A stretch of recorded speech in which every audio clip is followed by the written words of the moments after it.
Manolotra ny manahoana toko klasy toko vavy dia mbola hikorotana ny toetry ny andro satria ambany ny tsindry ny atmosfera eto Madagasikara, izany hoe ivolon'andro fahavaratr'isika.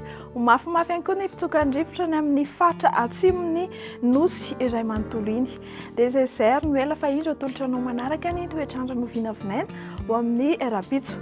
Ho amin'ny maraina ary dia novinavinaina isy ny sisa norambaratra ny amin'ny morontsiraky ny faritra Sofia sy Boyena iny. Aka endrika tandrifin-drahona kosa ny orana manomboka amin'ny faritra Atsinanana, vady fahavafito vinany ary atsimo Atsinanana. Andrahona na andrahona vitsy ny andro ny amin'ny faritra sisa. Ho amin'ny Rapitso tolakandro dia anorana tandrifin-drahona ny faritra Atsinanana, atsimo Atsinanana vady fahavafito vinany ary anosy fa arahy kotroka izany. Ny amin'ny faritra sisa afa-tsy ny morontsiraka sasany eto Madagasikara no ifandimbiasan'ny rahona sy ny masoandro. Ho amin'ny Rapitso tontolo andro ny maripana dia tsy dia misy fihetsehana firy raha noharina tamin'ny androany sy ny noharina tamin'ny tokony ho izy.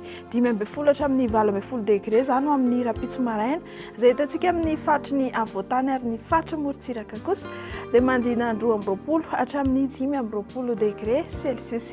Ho amin'ny Rapitso tolakandro moa ny maripana vovinavina ho ambony indrindra dia 13 degré Celsius be izao hitantsika any Antsohiany ihany. Ho anareo izay miketriketrika andeha hivoaka ivelan'ny Madagasikara dia toy izao no toetr'andro voavinavina ho amin'ny faritra sasany.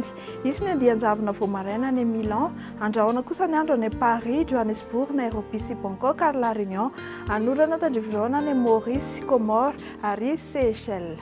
Ho amin'ny Rapitso iray Desambra dia hiposaka amin'ny 10 ora mahery 7 minitra ny masoandro ary lentika amin'ny hariva amin'ny 9 ora mahery 10 minitra. Dia izay ny meteo antsika amin'ny fiteny malagasy mametraka ny mandrapitafa vetivety tompoko klasy tompoko vavy.